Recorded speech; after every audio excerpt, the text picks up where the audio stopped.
Welcome to today's episode of Words of the Wise. Today I have Chief Jackson from Homerville PD in Georgia. He has 27 years experience in law enforcement. Welcome to today's episode, Chief Jackson. Thank you so much for being here. Hey, thanks for the opportunity.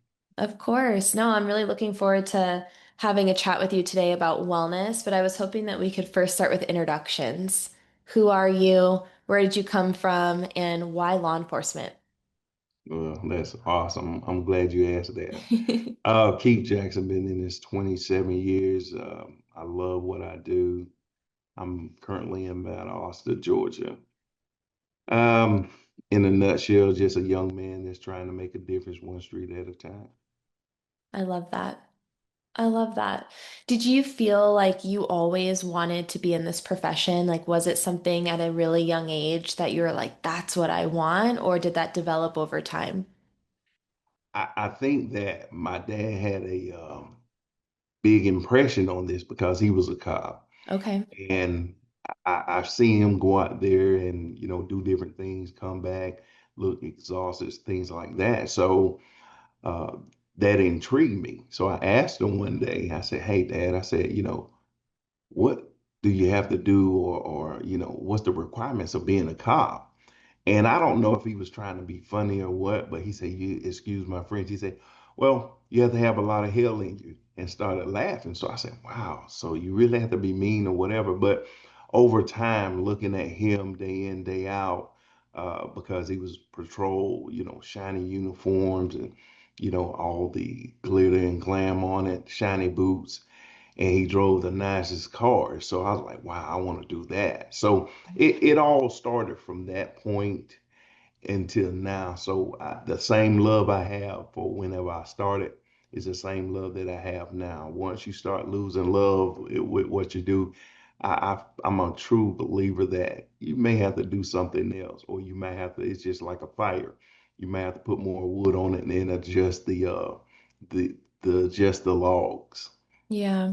I think it's a reminder too that we have the ability to inspire other people. And sometimes I think that we forget that. And it doesn't matter what role you have in the organization or what career you have in the world. I think that we all have the ability to inspire younger people to strive to be the best versions of themselves and that you can be that role model. And to hear that as a young kid, you looked at your dad and you're like, man, the shiny boots and the car. Like, I want to be like that. I would imagine that, maybe you took that with you throughout your career and understood that you have that same ability with the younger generation where people are looking up to you, being like, wow, I want to be like him. Right, right, and that's so important because there are in my opinion, there's two different role models.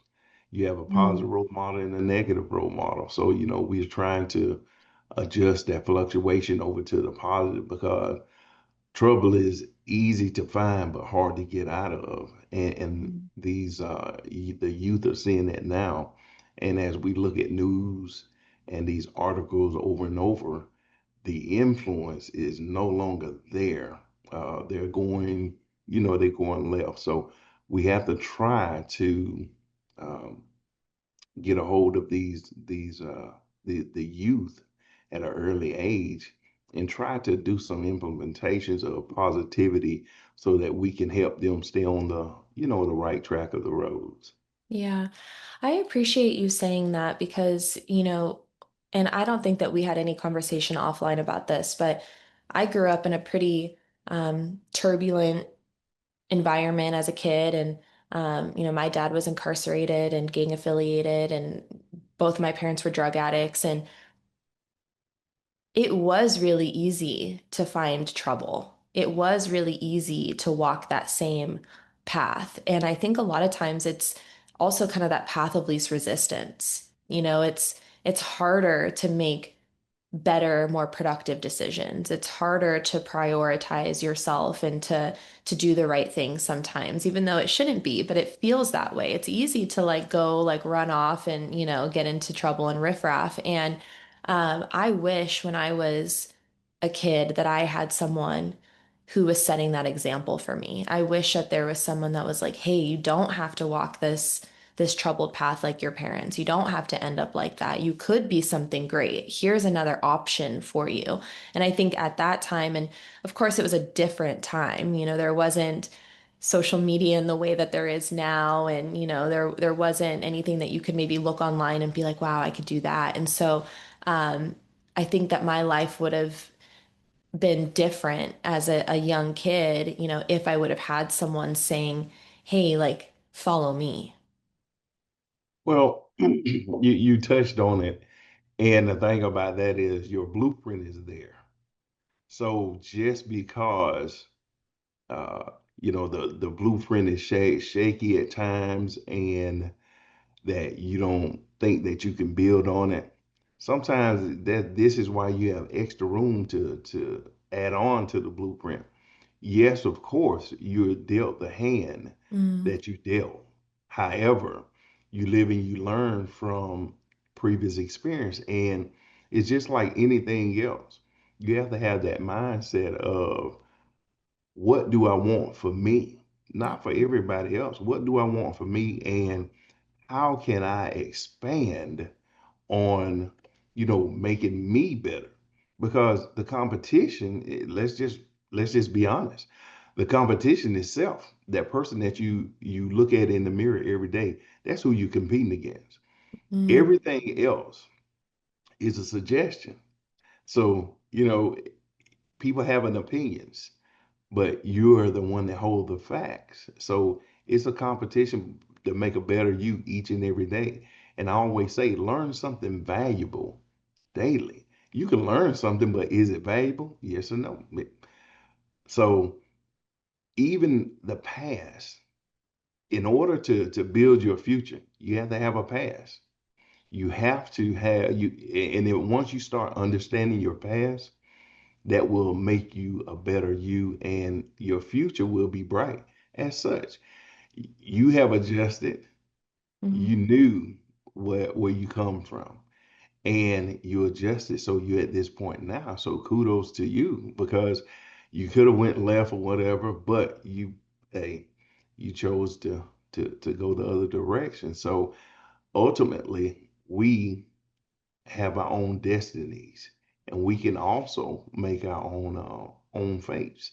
So that's why we have our own mind. It's just like an astronaut. If a person say I want to be an astronaut and never move off the couch, they Mm. can know everything about being an astronaut. But if you don't have degrees or put yourself out there and do different things, you're going to be in that same spot doing the same thing. And insanity is doing the same thing, expecting a different result. Yeah. I really appreciate that. And thank you for saying that to me. But, I think you have to take your past experiences and you have to learn from those things, and not everyone does, but in my opinion, to your point, it's like, how can you learn and grow? And then how can you use that to help other people? Because I think that every hardship that you go through is your greatest opportunity to now help other people to choose a different path for themselves. And I really appreciate you putting that like responsibility on the individual for you to say, this is on me. What do I want with my life? And then how can I get there? And it's that action step that you had said. If you just sit on the couch and don't do anything, you can have dreams and aspirations, but they're never ever going to go anywhere. And so if you want a certain type of life and you want a better life for yourself, or you want to grow, or you want to develop yourself over time, there's an actionary step required, and you have to take those steps every day. And it doesn't have to feel overwhelming, like I think anyone could look at you and say, wow, like he's the chief of police, and for you, like it was steps every day, little steps every day to improve yourself, to grow, to do what you needed to do to get to where you are today. And people, I think, sometimes feel overwhelmed by that. They see someone at the Mhm. top of their game and they are like, oh, I could never get there. But it's small, actionable steps every day that make a huge impact over time. And then just be willing to fail forward. There's always going to be bumps along the way, and that's your opportunity to grow. And I think that everyone's so afraid of failure that they don't take the the risk or the steps to fail because they don't want to fail, you know? And of course, failure doesn't feel good. Like no one wants to feel like they just fell on the flat on their face, but sometimes that's necessary, like you said, to be able to pick yourself up and keep going and learn from it and grow from it. So I'm on the same page with you. I like that a lot. Yeah, and just to go circle back to the failure part. Um, people have to look at it as that wall, and you're trying to climb over that wall, but you just keep on failing. Eventually, you're going to figure out a way to climb up to that wall to look over the top of it. Hmm. And that's just like with anything else. And I agree with that. But you're going to fail. You have to just put in your mind you're going to fail, because success is another part of failure. Mm, Because every time you fail, you learn something different and you put it in your toolbox and move forward. yeah. Well, and I think success feels so much sweeter Yes. when you finally get there after, you know, trying 100 different times and not succeeding. Then when you do finally get over that wall, it feels so good because in my mind, failure failure isn't failure as long as you don't give up. Hmm. It's only failure when you give up on yourself or on your goals or your dreams, you know, just don't give up. Keep Okay. going. And it's not really failure. It all leads to success. So just keep going. But um I wanted to ask you, so in the context of wellness, you know, we know that this career is really challenging and it can impact you both physically and mentally. You had mentioned to me offline that a lot of officers kind of battle in silence. It's a silent Yeah. battle. What does that look like, and what did you mean when you said that? A lot of times with the stigma that, we cops we have to be tough. We have to, endure all of this stuff. We have to suck it up and keep on moving. However, once the adrenaline stops, once the world stops and all the action stops, what's next? Mm, And that is the time when you come across traumatic incidents. And we're supposed to endure all of this, but we're not superheroes. You're human. So at one point in time, you struggle with this in silence because you don't want anybody to know. Because whenever people say a psychiatrist and things like that, counseling, that means that something is wrong with you. There's nothing wrong with you. You're enduring human actions. You're enduring a lot of things that you need to talk about. yeah, Because if you don't talk about it, you withhold all that within. And next thing you know, whenever you hold all that, it loose. It overwhelms you. Now there's an issue. Now it will trickle over to your personal side. So you have to talk. We're at a time where I don't want to talk, but there's other means that people do to resolve these issues or to push them back. Some may drown themselves in different maybe alcoholism, things of that nature. But once you get sober and stuff, you still have the same problems, and mm, you haven't resolved any of those. yeah. You know, I heard this saying one time and it kind of stuck with me. They said, the space between your ears can be your biggest ally or your biggest enemy. Yeah. And a lot of times, and of course, I have personal experience with this too, you know, like when you start isolating yourself, when you start shoving things down, like when you start reaching for unhealthy coping mechanisms like alcohol, or I mean, I would even argue that this escaping and numbing, like on social media or overspending, you know, these are things to like avoid the issues, right? Um, it does accumulate over time and it does affect your mind. And your mind is wired to look for negative things. Like by nature, our mind is wired that way. It's like looking for danger. And so if you continue to shove things down and your mind is thinking about negative things all the time, it becomes your biggest enemy. So how can we encourage more positive mindset? How can we encourage healthy coping mechanisms? How can we encourage offloading these things in a healthy and productive way? And like you said, talking about it, not running away from it or avoiding it or numbing it with, unhealthy things like alcoholism. And really the interesting thing to me is alcohol, and of course I've done this too. I'm not like immune to this, but alcoholism, it doesn't numb, it's not a mood changer, it's a mood enhancer. So, if you are angry, it's going to Mhm. make you more angry. If you Correct. are sad, it is going to make you more sad. And so, yes, of course, like you said, those quick hits of dopamine and the kind of the escaping the reality is going to feel good in the moment, but then what is left at the end of it? You're still going to be stuck there with your mind. And so, how can we get your mind right? And I know you said that, like, get your mind right. And so, I know you said talking is one of the things. Is there anything that you have done, throughout the years that has helped you to kind of keep your mind right, offload some of these things and try to really encourage a positive, healthy mindset over the last 27 years? And starting out and speaking from experience, it was hard Mm, because you on the go. You're thinking that, hey, I can help change the world. Meanwhile, while you're trying to change the world, your personal is crumbling because you're doing too much. mm, Education is a key factor for anything. Educating yourself on different things, taking time to relax your mind. Uh, don't work as much. Yeah, true enough, people have bills and things like that, but take some time for yourself to enjoy some of the things that you you've done over the years.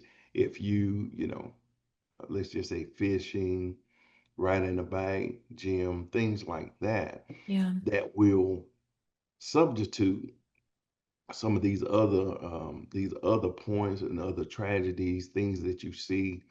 But even with that part of it, it has to be a consistent uh, practice. Practice doesn't make perfect; it make better practice. Mm, So the more that you do, the better it gets. And then one thing that I realized and found out is that if you organize your life, now you can resolve some of that inner chaos. mm, Meaning, if you schedule your times, stop being sporadic, different things like that, and organize. It helps on both sides of the fence because you have to have balance, and that's one of the key things. You have to have balance. We can sit here and talk all day long about, all right, you need to do this, you need to do fitness, you need to do, some meditations for your mind. But as long as there's no balance, then it's never equal. You have to balance your personal and your professional life. You just can't have one organized and the other one chaos because it will not mend. It's like yin and yang. So mm, it has to be together. The feng shui has to be there. So whenever you balance your personal and you balance your professional, you will start seeing a lot of things that start to add up. Let's be, let's be frank about it.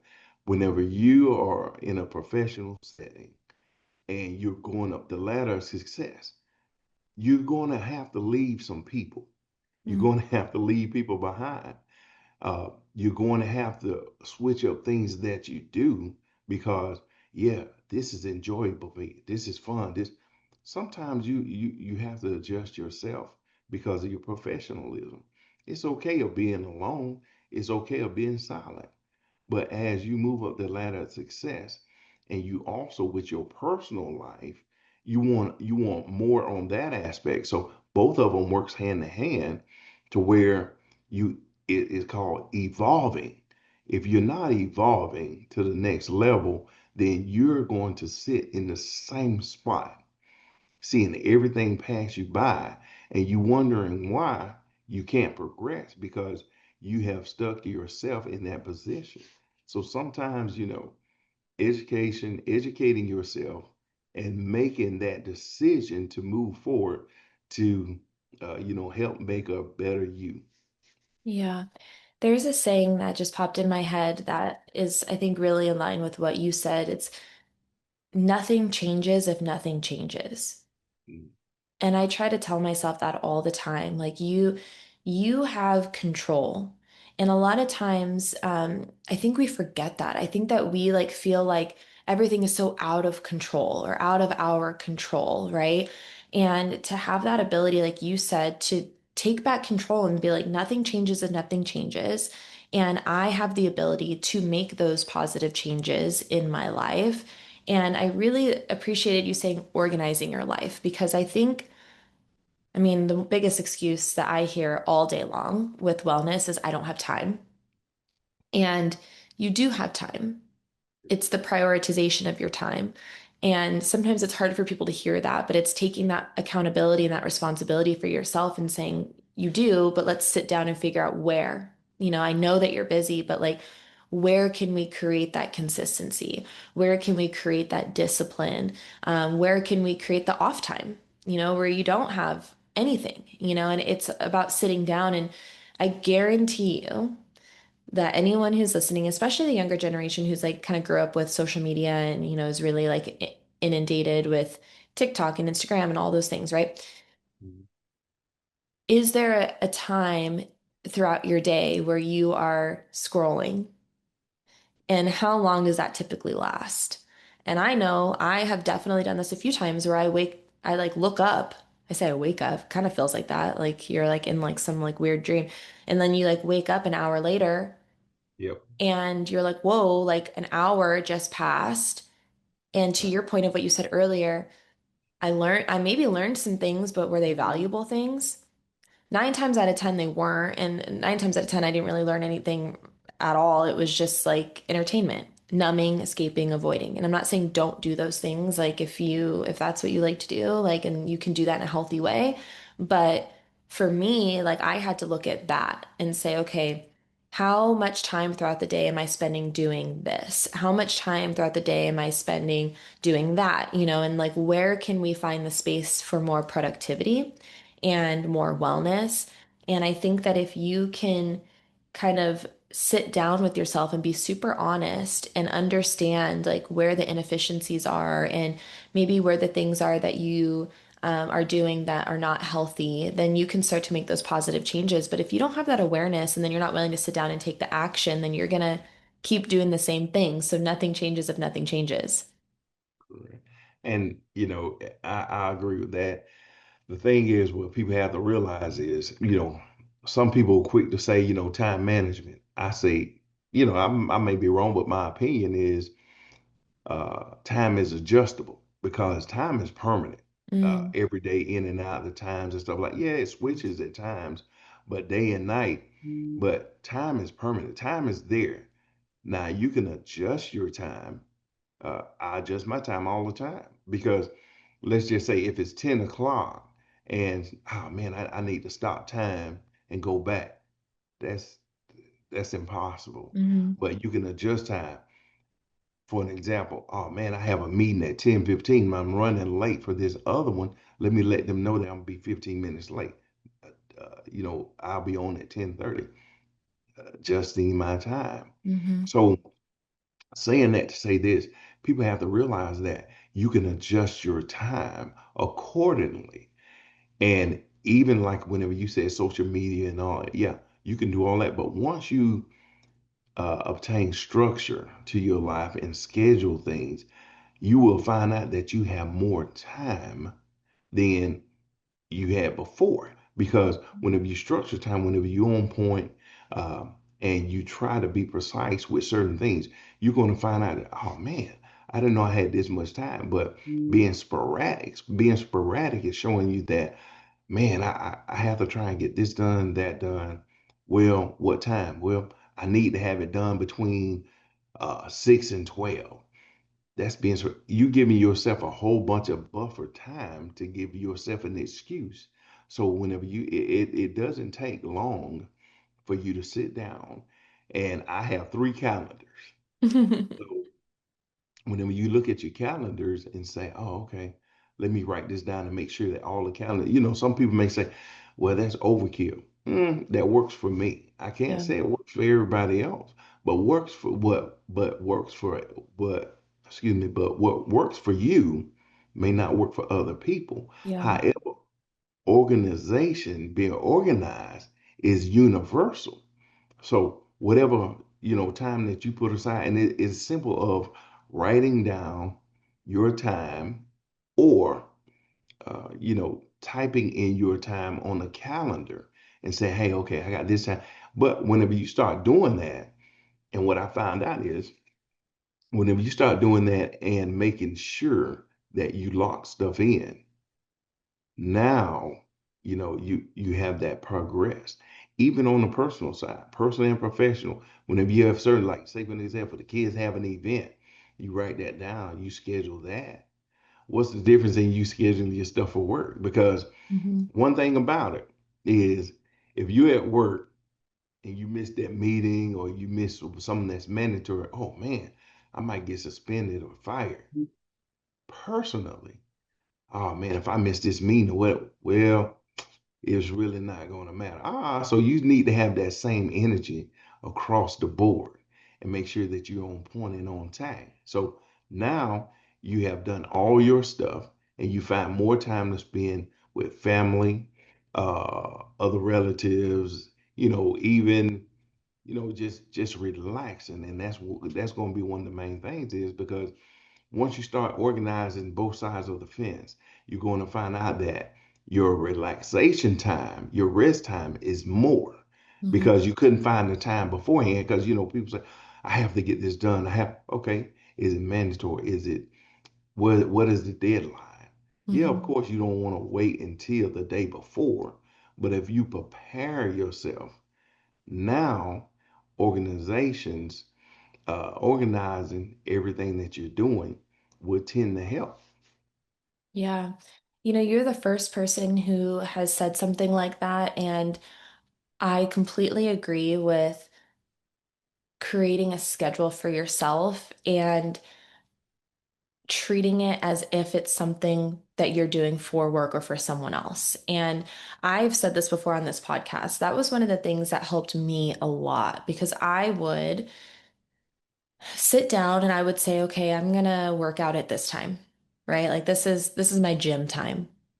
And then meetings would happen, work would happen, life would happen, and I would be like, okay, well, like it's okay, I can skip it, right? And this is like a very simple example. Like, okay, I could just skip it. It's not that big of a deal. And then I started realizing, well, I'm not really prioritizing myself. I'm feeling more stress. I'm not prioritizing my wellness. I'm also on this platform telling people to prioritize themselves and to focus on their wellness. But then what am I doing here when I have meetings that have filled up that time spot instead of having those boundaries of like, no, like, I create my schedule and this is the time for me and for my wellness. And so what I started doing mentally, nothing changed. I had the same schedule, but in my mind, I did exactly what you just said. I told myself, if I have a meeting for work, if I have this podcast, for example, scheduled, there is no world where I would just blow it off. Like that would never happen because I pride myself on being consistent, on being reliable, showing up on time. Like these are qualities that I pride myself on having. And so I would never just blow you off. Maybe there are times where, like, yes, like, hey, I'm sorry, I'm running a few minutes late. Like, I'll be on in 5 minutes or whatever. We're human, right? But I would never just not show up. And I was doing that for myself. I was just not showing up for myself. And I had to like kind of switch it in my head and my brain and to say, you know what, if I am going to have those same values and respect for other people, I need to have those same values and respect for myself. And as soon as I made that mental switch, I show up now every time. It doesn't matter if it's inconvenient, if I'm tired, like I am at the gym when I have it scheduled, or I am doing my personal wellness stuff when I have it scheduled because I respect myself enough to do that. And I think that sometimes it's just that little like perspective that you have to have and that little tiny switch that you have to have. The other thing that I have found to be really successful, and I don't know if you've ever heard of this or if you've done this before, but time blocking. is really beneficial. If you have like on your schedule, if you can block like maybe 2 or 3 hours at a time and say like this is my time where I'm like just gonna do all of this stuff all at once, and it takes a little bit of discipline, but that creates more time in your schedule. And then habit stacking. Have you ever heard of this? Habit stacking. So, if for anyone who's listening who doesn't know what that is, how can we add things to what we're already doing, right? So, like, for example, if you have a commute, if you're commuting in and out to work, that is time. And you have the choice on how you want to utilize that time. Are you going to utilize that time um, listening to music? Or can you maybe utilize that time learning something new by listening to maybe like a podcast or an audiobook?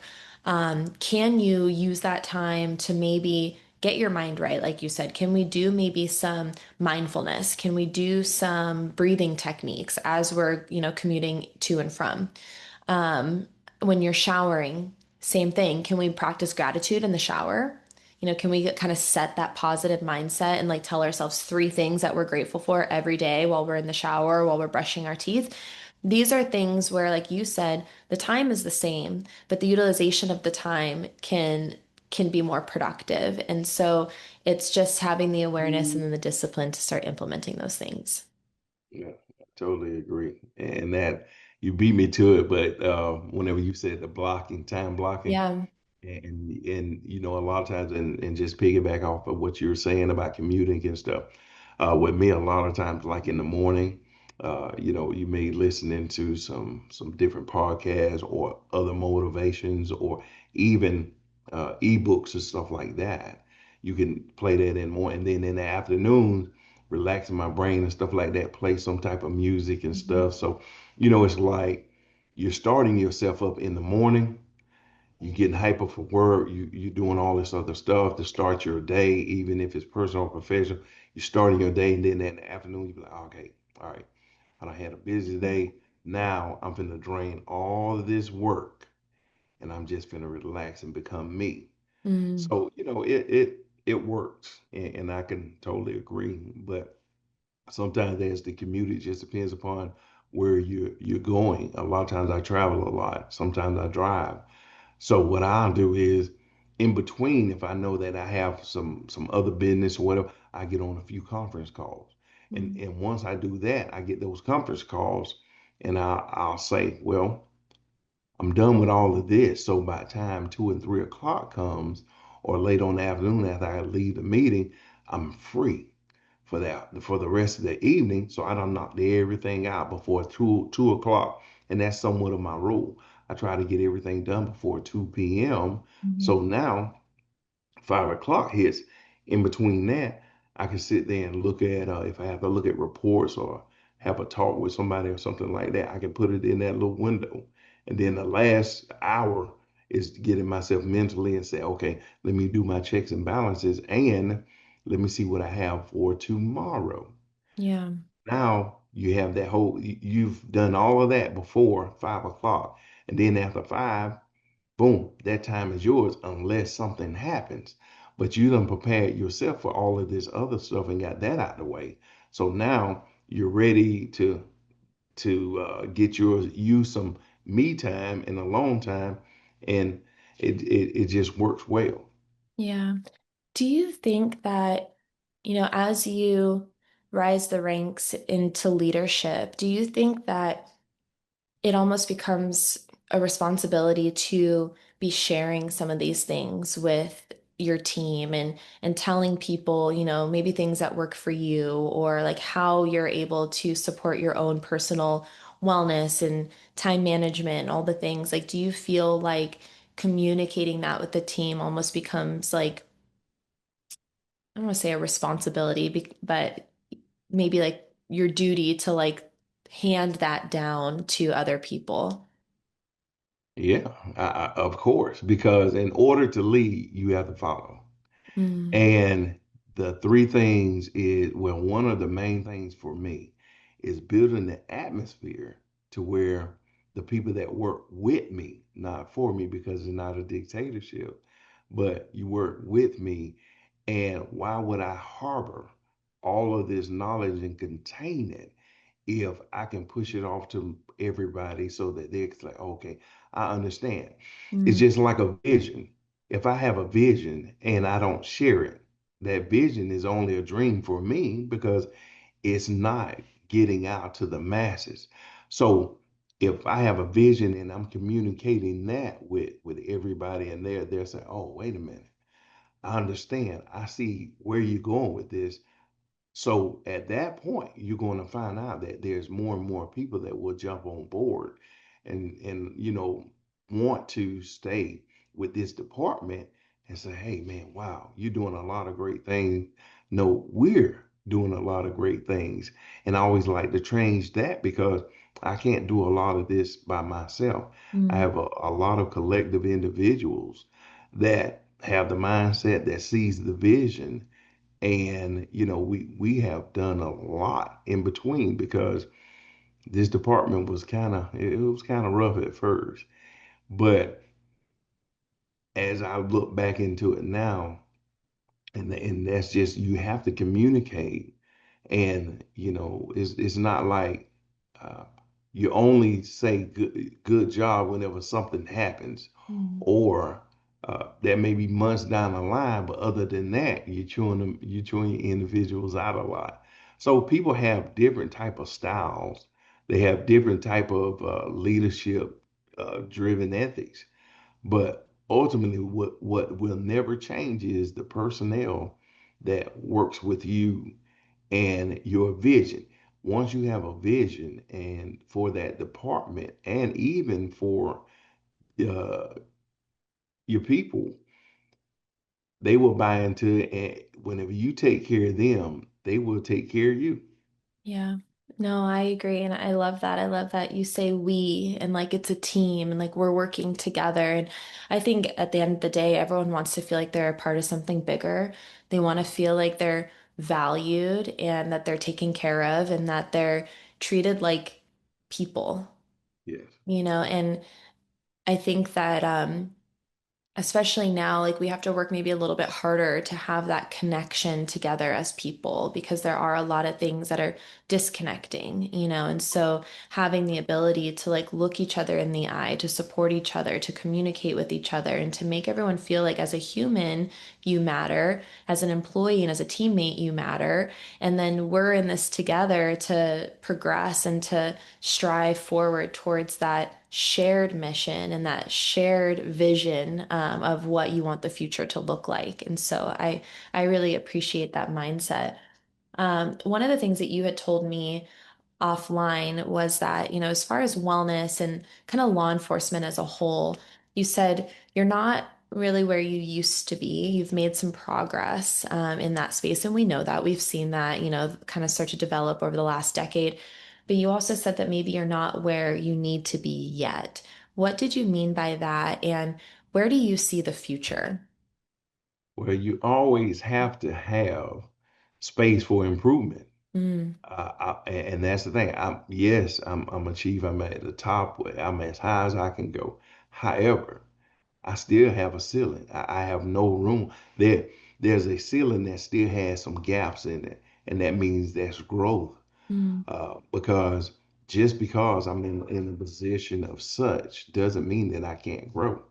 There's other avenues. There's other things that I could do. I could go for elected official, different things like that. But the mindset that you have to have is progression. mm, Um, just like with I guess you could say college or education. I'm still in school. I'm still in college. So even though with all of the degrees that I have, I'm still going to obtain knowledge because knowledge is power only if you utilize it. So whenever I think about from where I came from to now, it's a big difference because I always say, and I've done that that I wasn't born with a silver spoon, gold or bronze. I was born with a plastic spoon, mm, but I hungered and was hungry but the plastic spoon would not hold as much as I wanted it to. So this is why I always wanted a metal spoon. Even though it's, yeah, the metal spoon would get hot or whatever, but I didn't want anything. I was hungry, still hungry. Once you keep that drive of being hungry and want to progress, people will see that. And now you can encourage other people because other people don't know what storyline you've been through, don't know what you have been through just by looking at you. And that's why I say that. I sometimes with that saying, I don't look like what I've been through.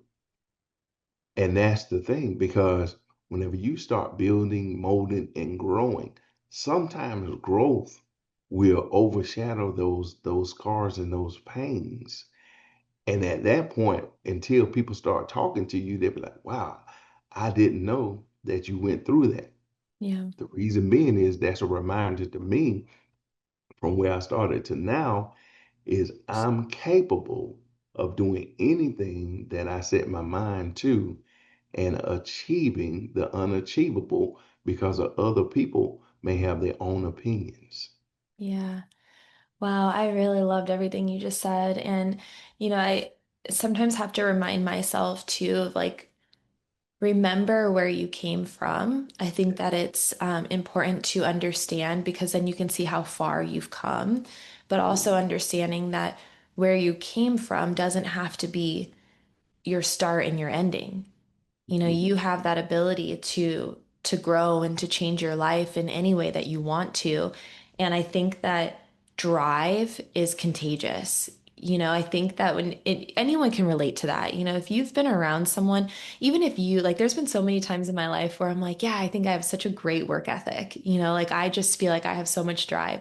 And then you're around someone who's just that like step ahead of you and you're like, whoa, okay. Like, and they set the new standard for Right. you to like want to achieve more or to go quicker or harder or and to keep going. And the same goes for people who don't have drive or that like negativity, where you kind of feel like you're being like pulled down in a way, and that can be contagious too. And so I think you have to really sit with yourself and kind of notice those things. Like, who are the people in your life that are motivating you, and who are the people who are pulling you down, and what can you do to take the steps that you want to go in the direction that you want to go?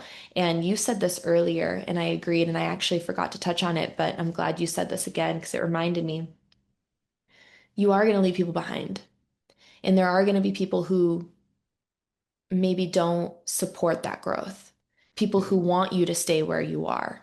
Mhm. And that is something that I've learned over my life because when I grew up, no one had any expectations for me. The bar was very low. And in fact, there were a lot of people in my life and in my family who didn't want me to succeed, and they would always tell me, you're just going to end up like your parents. Or like best shot is that you're going to graduate high school and not end up pregnant and all these things. Like they would keep telling me these things of like you are going to amount to nothing.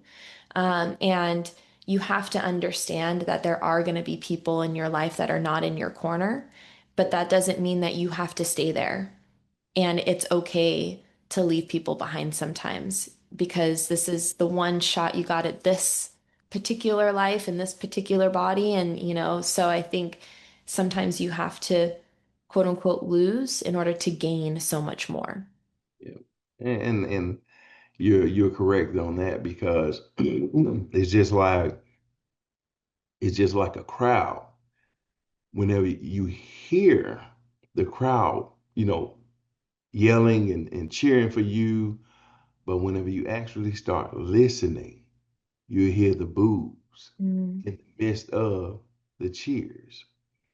So saying that to say this, regardless of how people perceive you, you still have to be you. You still have to, like they say, do you. Because if you do not motivate yourself, we can sit here all day long and listen to motivational speakers and all of these other things. That is a good feeling for a short time until you make that first step and say, hey, I'm gonna be my own testimony. I'm gonna be my own um, motivational speaker because I'm gonna tell myself every day, you can do this, you can do this. But in the midst of you telling yourself, you have to make sure that you're doing something about it, Mm, doing something to better yourself, even if it's reading a book, obtaining more knowledge, surrounding yourself with like-minded people, getting a mentor, different things like that. Because one thing about it, no one is going to want it more for you than you. You can't want it no more than any but for somebody else yeah. that doesn't want it. You have to want this for yourself. You have to sit there, and even if it's on the top of a mountain by yourself, enduring the sun, yelling, I'm gonna do this, I'm gonna help myself, I'm gonna get off this mountain. Hmm. It's all about you at this point. Yes, there's be other people that may be the supporting cast, but you are the main actor in your life. Hmm. So take the role, get the spotlight, and make it happen. Yeah. No, I agree. And I think that you're always going to have times of self-doubt and you're always going to have times where you're like, man, like peaks and valleys, right? Like you Yeah. said, like you're on top of the mountain or you're like at the bottom of the mountain, and there's going to be times throughout your life where you experience all of it. But I think at your core, you have to maintain that level of belief in yourself that you can do anything, even Yeah. if you are in a moment of down, and there's been times where like I've been like fetal position, just like this is so hard, but the belief in yourself can't waver. Like you have to, at your core, say, even though this is so, so hard, I believe in myself that like this situation will get better or this situation will change. And it goes back to what we said before, like one step in front of the other, baby steps. It doesn't have to be big leaps and strides all the time. It could just be one foot in front of the other that's going to create that progress. And to just not give up on yourself and have that belief that you can do anything that you set your mind to, but you got to take the action in order to get there. My final question, because I know we're running out of time. I feel like I could talk to you for hours and hours and hours, but I want to be respectful. And I feel like we've already given so many amazing words of wisdom so far, but in the context of wellness, for the younger generation or the brand new officer entering into this career, what words of wisdom would you share that maybe you wish you would have known earlier or something that's helped you along the way? Oh, man, I could say a whole lot. Well, ultimately, talking, communication is going to be the key. Mm, Um, we don't know it all, but you have to attach yourself to someone, even the FTO or maybe somebody outside of the agency, but you need to talk. You need to find out things. You need to have an open mind, and you have to make sure that you're not a superhero, and you cannot resolve the world's issues. You have to resolve one call at a time. And as they go through the career, you have to make sure that you're mentally stable. You have to talk to supervisors. If there's something that's actually bothering them, they need to talk about it. Because if they don't talk about it, it's not going to be brought up. And some of the analogy that some people may think that, oh man, they're going to look at you as you soft or whatever because you don't want to talk about this issue or you want to talk about it, different things like that. We have to get out of that because that can cripple anybody. Because now you're saying that if there's something that really is hurting people or hurting that individual, then they can't talk about it. Because we must face the fact that mental health is not just for the actual public, it's for everybody, mm, law enforcement included, all professions. Everybody has some type of issue because just think of it. You have a traumatic situation This is where PTSD lies, Mm. and people have to make sure that they understand what it is, what that diagnosis is, and research and say that, hey, I may be depressed. You need to talk because suicide, let's face the facts, people don't want to talk about it. But law enforcement suicides has increased Mhm. over the last, I would say the last 5 years. Let's not go back decades. Let's go 5 years. And it has increased. So we have to, as executives sitting in this seat, as the chief of police, the sheriffs, other directors, we have to make sure that we understand and know how the people that work with us functions. We have to be aware of this. We have to have an open door to say, hey, look, if there's an issue going on, you know, talk to me. If you don't want to talk to me, there's somebody else. Because what a little bit about me is I'm a peer counselor. I Mhm. went to a certified peer counselor with the state of Georgia. So I went through the training. And if there's other issues that come up at different departments, I'll go speak to them, things like that. Because that is important because sitting here in the seat, and like I said beforehand, knowing what's going on and knowing that you can make a change or a difference by just talking to an individual or officer or whoever. And one thing about it is influence. Mhm. Once they understand that they can speak with you about their issues, now that opens up doors for other things.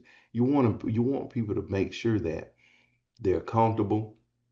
I want to make sure that they know that there's different programs out here because that's that word psychiatrist is one of those forbidden words to people because they be like, oh man, if I go see the psychiatrist, I'm gonna lose my certification. Mhm. This is how I make money. This is the only job I ever had.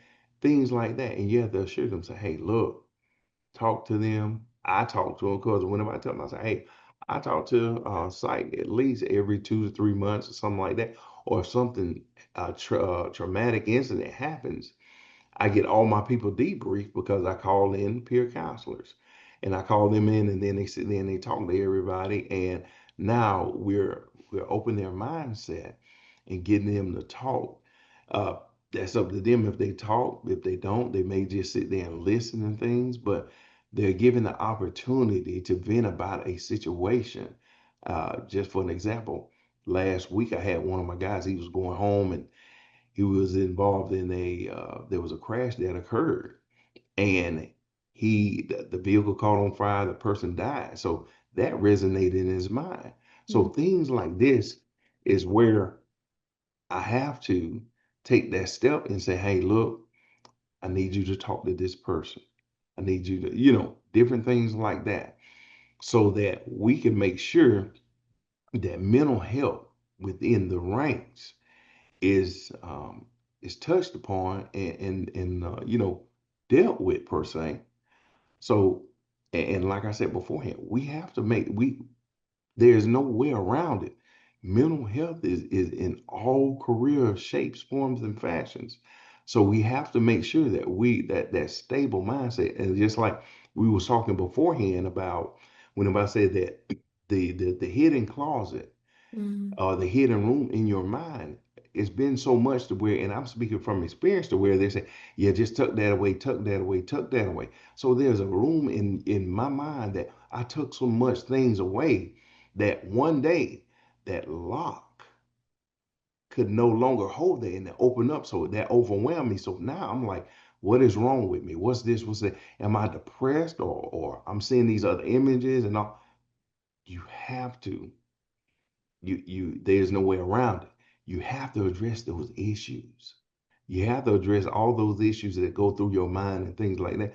Because what happens is if you don't get a hold of those thoughts or whatever, sometimes people want to alleviate the pain. Alleviating the pain is committing suicide. So they no longer have to feel that pain anymore. So speak out, speak up, talk about it. And that's the one of the main things. Just because you talking to someone about your issues or whatever, that doesn't mean that you're soft or you're not cut out for the job. That means that you're human Mhm. and you are concerned about your mental and your physical welfare because let's face it also that you can take all this stuff back home and now you have all of this personal and professional mixed into your life and is called inner chaos. So whenever you have all this inner chaos, you have to get something. You have to get some help. And there's nothing wrong with getting help. Thank you. Chief Jackson, it was honestly an honor to have you on here today. Like I said before, I think we could talk for hours and hours, and I really appreciate your time here today and sharing your words of wisdom. So thank you. Thank you. Of course.